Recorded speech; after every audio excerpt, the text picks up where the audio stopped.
Por la señal de la Santa Cruz de nuestros enemigos, líbranos, Señor Dios nuestro. En el nombre del Padre, y del Hijo, y del Espíritu Santo. Señor mío y Dios mío, creo firmemente que estás aquí, que me ves, que me oyes. Te adoro con profunda reverencia. Te pido perdón de mis pecados y gracia para hacer con fruto este rato de oración. Madre mía Inmaculada, San José, mi Padre y Señor, Ángel de mi guarda, intercede por mí. Ha resucitado. Este grito inunda todo el tiempo pascual, pero muy especialmente estos primeros 8 días de Pascua, desde ayer, domingo primero de Resurrección, hasta el segundo domingo de Resurrección. Esos 8 días forman como un gran domingo, la octava de Pascua. Cada uno de esos días los celebramos como solemnidad del Señor, como si fueran todos un solo día. Y por eso, en las misas de estos 8 días, de esta octava de Pascua, se leen los distintos evangelios que narran la resurrección del Señor, según los distintos evangelistas. La resurrección fue un acontecimiento tan inaudito, tan difícil de creer, incluso podríamos decir, tan difícil de decir, porque, claro, decir que Jesús ha resucitado cuando todos le habían muerto, le habían visto morir en la cruz y ser sepultado, pues corrías un riesgo de ser tomado por loco o por loca. Así le pasó a San Pablo cuando, predicando a los atenienses, les dijo, y este Cristo ha resucitado. Y se empezaron a ir diciendo, bueno, te escucharemos otro día, déjate de... Además, el cuerpo de Jesús tenía unas propiedades, una vez resucitado, desconocidas hasta entonces, que causaba sorpresa. Y por si fuera poco, los discípulos eran los hombres más reacios del mundo a creer en la resurrección. No es extraño que esta verdad tuviera que abrirse camino paso a paso, con dificultad, en la mente de los discípulos. Y que los relatos de los evangelistas, los distintos relatos, sean un tanto confusos y enmarañados. Cada uno, inspirado por Dios, narraba, escribía lo que recordaba u oyó decir a alguien que lo recordaba, a un apóstol que lo recordaba. Y mantienen esa aparente contradicción entre unos y otros. Por ejemplo, Mateo, es el evangelio que leeremos hoy en la misa, dice que las mujeres que fueron al sepulcro eran 2, ya lo habíamos visto en la vigilia, y que tras ver al ángel y recibir su mensaje, con miedo y gran gozo, corrieron a dar la noticia a sus discípulos. O sea, que van corriendo a dar las noticias. Pero Marcos dice que no fueron 2, sino 3 mujeres, y que salieron huyendo del sepulcro, pues un gran temblor y espanto se había apoderado de ellas y no dijeron nada a nadie porque tenían miedo. Y no habla para nada de los ángeles. Lucas, por otra parte, dice que las mujeres eran más de 3 y que los ángeles 2. O sea, no coincide con ninguno.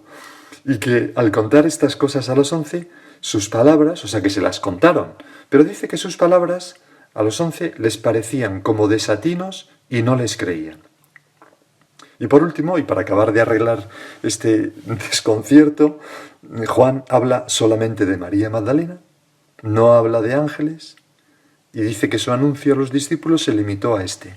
Se han llevado del sepulcro al Señor y no sabemos, curioso que diga, no sabemos en plural, se ve que sí que había más mujeres, pero bueno, y no sabemos dónde le han puesto. O sea, fíjate qué aparente contradicción entre el relato de la primera noticia de la resurrección de nuestro Señor.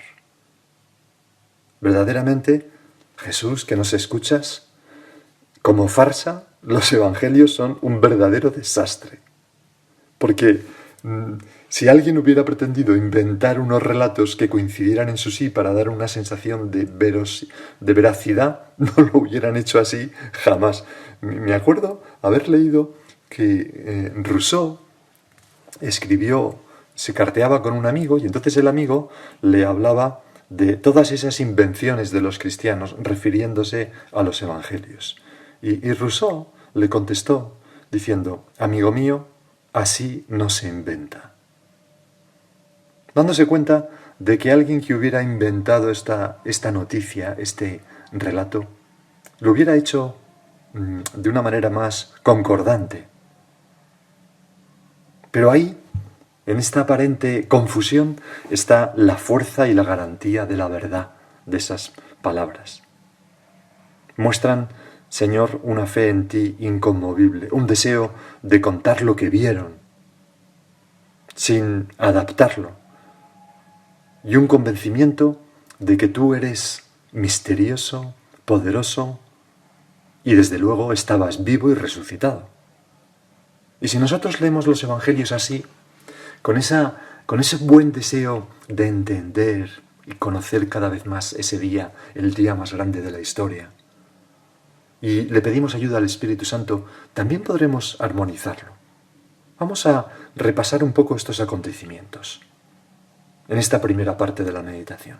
Vamos a trasladarnos de nuevo al amanecer de ese primer domingo. Dice un poeta que durante la noche los ángeles le restituyen al cuerpo de Jesús la sagrada materia que la pasión dispersó por los elementos del mundo, por los látigos, los puños, los harapos, el madero, el velo de la Verónica a los cuatro vientos. Es muy bonito imaginarse a los ángeles recogiendo esas partículas de sangre para... El mundo, sigue diciendo, es ya una reliquia, pero el cuerpo debe estar íntegro, porque dentro de unos segundos ese cuerpo, oh Dios, 4 segundos, 3, oh Dios, ese cuerpo, oh 2, 1, ese cuerpo, oh Dios, ya resucitó. Así describe este poeta ese momento. ¿Y qué ocurrió? Pues el alma de Cristo, que como en toda muerte se había separado de su cuerpo y que sabemos, ya lo hemos visto otros días, que había bajado a los infiernos, se había encontrado con Adán y Eva, con todos los justos, había subido entonces al Padre a presentarse ante Él, pues ese alma volvió dentro del cuerpo y dice este poeta: vino sola y resplandeciente, gloriosa como un rayo del cielo, atravesó la roca, hizo suyo lo que era suyo, el cuerpo, y como un golpe de pura gloria, se infundió en su cuerpo muerto, que se alzó como gloria pura. La roca se siente atravesada con qué dulzura. Esa piedra ya está acostumbrada al paso de los espíritus, pero esto es otra cosa, es cuerpo como ella misma, pero en gloria pura. Entretanto, un ángel del cielo se precipita sobre el sepulcro y remueve la losa de la entrada para que se asome el mundo. El ángel se sienta en la losa, como un portento de eternidad. La pobre piedra aún no se repone de esta mañana cósmica. Esta mañana el cielo y la tierra pasan por ella como si tal cosa. Los soldados quedaron petrificados de terror al ver a este ángel. Pero el ángel les dice a las dos Marías que Cristo ha resucitado y que corran a decir a sus hermanos que les verá en Galilea. Y anota San Mateo que las mujeres se marcharon a toda prisa, y ya estamos en el Evangelio de hoy, del sepulcro, llenas de miedo y de alegría, corrieron a anunciarlo a los discípulos. Fíjate, en el alma de estas dos mujeres combaten dos lógicas distintas. Lo podemos plantear así: la lógica de la luz y la lógica de las tinieblas. Del mismo modo que en su corazón se unen esos dos sentimientos, el miedo y el gozo. El miedo por si no todo ha acabado y han sido los judíos los que han robado el cuerpo y ahora irán a por nosotras y a por los demás discípulos. Y por otra parte, gozo por el anuncio del ángel, aunque es difícil de creer y algo nunca visto, que no sabía muy bien explicar. La lógica de las tinieblas, el miedo; la lógica de la luz, el gozo. Y el camino que tuvieron que recorrer del Gólgota al cenáculo, donde estaban los discípulos, no es muy largo, son 500 metros, más o menos. Pero fue un camino suficiente para que esta primera batalla del día fuera vencida por la lógica de las tinieblas. Pudo más el miedo. Y al llegar y encontrarse con los discípulos y empezar a contar, callaron el encuentro con el ángel porque les parecía que mencionarlo podría crear malestar y restar credibilidad a su mensaje, como decir, ya están estas mujeres con sus visiones y con sus paparruchadas. Recuerda que los discípulos eran gente tosca de tocar y de palpar, eran gente muy reacia a creer en cosas inmateriales. Los propios judíos, para ellos la materia es como algo, en fin, no puedo ahora explicar todo esto, pero el caso es que, como digo, pudo más el miedo y callaron lo del ángel. Y a esto se refiere ese pasaje de Marcos que hemos leído antes cuando dice, no dijeron nada a nadie porque tenían miedo. Así que se limitaron a contar el anuncio que consigna ese otro evangelio que hemos leído antes, el de Juan. Se han llevado del sepulcro al Señor. Eso era una cosa cierta. Estaba vacío, lo habían visto, y no sabemos dónde le han puesto. Y por eso Pedro y Juan salieron corriendo inmediatamente hacia el sepulcro, como narra Juan y veremos en un evangelio de esta octava de Pascua. Quizás con cierta mala conciencia por haber ocultado lo del ángel, después de un cruce de miradas, en el silencio que se hizo después, una de ellas, yo pienso que la Magdalena, porque siempre es la más audaz, habló de ese ángel bañado en luz, que no se le iba de la memoria, y de las palabras que les dijeron, ha resucitado según predijo. Pero, tal como las estaba diciendo, al ver las caras de los discípulos se arrepintió, porque ellos empezaron como a increparla, como diciendo, pero no digas tonterías. Y eso es lo que dice San Lucas, en esas palabras que hemos leído también. Les parecían como desatinos y no les creían. Dejamos ahora a las dos mujeres, o las que fueran, en el cenáculo con los discípulos, y mientras tanto, ¿qué hace Jesús? Jesús va a ver a su madre. No hay ninguna indicación de esto en el Evangelio, pero todos los cristianos lo pensamos así, que su primera visita sería para nuestra Madre la Virgen. El poeta lo explica así, Jesús busca a María la primera. Qué violento, qué divino, qué humano deseo de abrazar a su propia madre con su propia gloria. Por este solo abrazo ya se moría de ganas de resucitar. Jesús envolvió a su madre en su infinita luz. La madre abrazó al Dios Hijo como su madre, como si toda la creación abrazara maternalmente a su Creador. Ni los ángeles pueden medir lo que duró este abrazo. Yo te recomiendo que muchas veces, cuando comulgues, dile al Señor, Señor, me gustaría abrazarte como te abrazó la Virgen el día de la resurrección. Verás cómo te ayuda a hacer la acción de gracias. Volvemos ahora al cenáculo. Las mujeres salen de esa casa e inquietas se dirigen de nuevo al Gólgota. Poco antes habían regresado Pedro y Juan y habían contado lo que habían visto, el sepulcro vacío. Y Cleofás y su compañero, que estaban también allí, dos discípulos de Emaús, hartos de tanto chisme y temerosos de las represalias de los judíos, cogen su mochila, su hatillo y se ponen en camino hacia Emaús.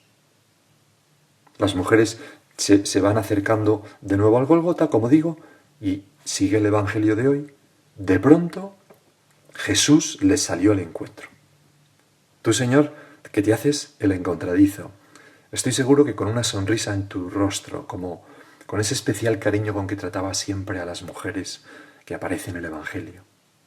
Y al ver el temor y el embarazo de las mujeres, que no habían creído del todo, tomas la iniciativa y les saludas, puede que con una broma, ¿no? ¿A dónde vais tan deprisa? ¿No? Y les dijo, alegraos. Ellas se acercaron, dice Mateo, le abrazaron los pies y se postraron ante él. Y hay pues lágrimas de alegría. Ahora sí, ahora la alegría de la lucha entre las tinieblas y la luz, entre el miedo y el gozo, se invierte y predomina la luz, predomina el gozo, porque tienen la presencia de Jesús, lo están viendo y tocando, no es un fantasma, está con su cuerpo glorioso y con las señales de la crucifixión.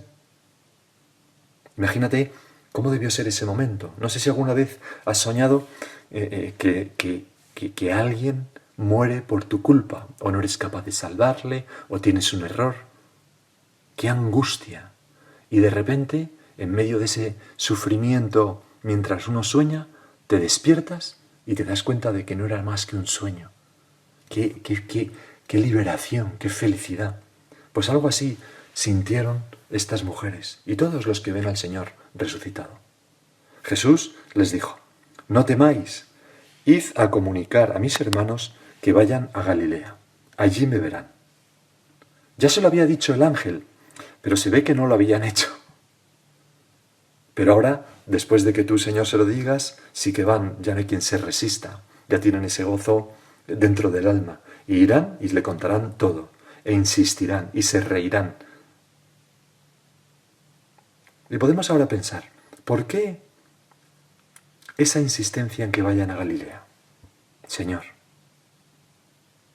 vamos a meditar esto en la segunda parte de esta meditación, sirviéndonos también de un texto del Papa Francisco en el año 2014.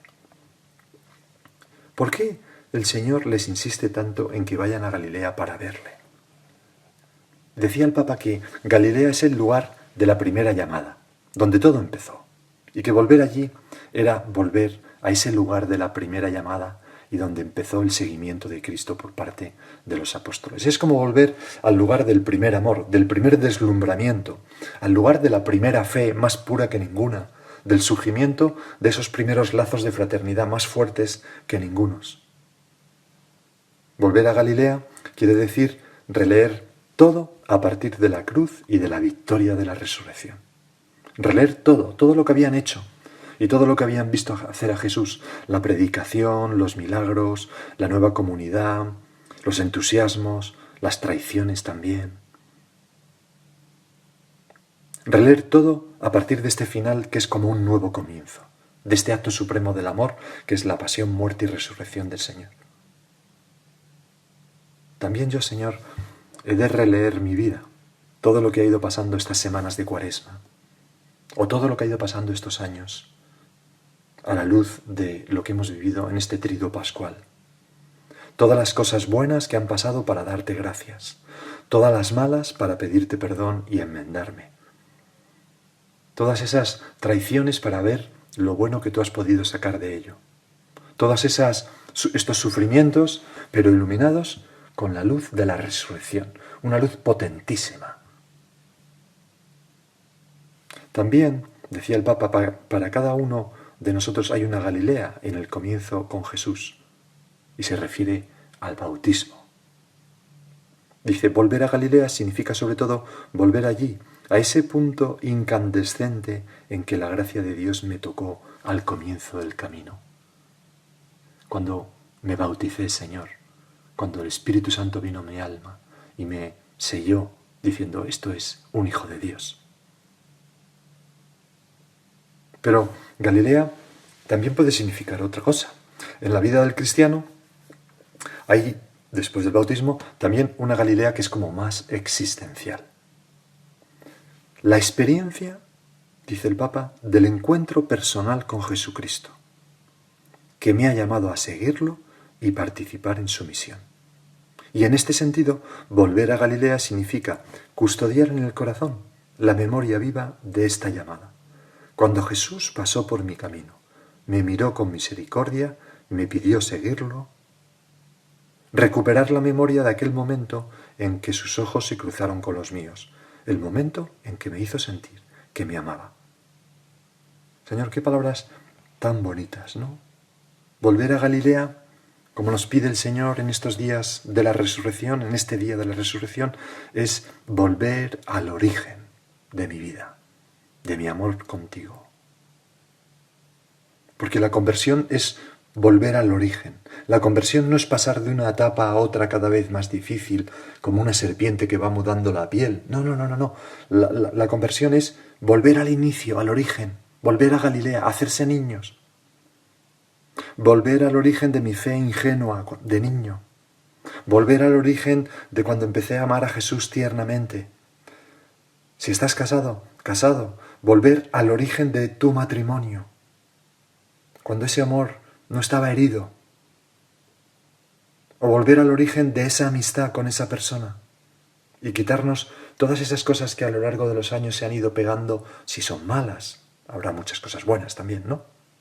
O volver al origen en mi relación con mis padres y hermanos y desprendernos de todo lo mundano, todas las envidias, todas las rencillas, todos los rencores, todas las tonterías, en definitiva, que se han ido pegando con el paso de los años. Eso es volver a Galilea, volver al origen del amor, al origen de la llamada a seguir a Jesucristo y hacerlo con la fuerza poderosísima, infinita, de la cruz y la resurrección de nuestro Señor Jesucristo. Y vencer.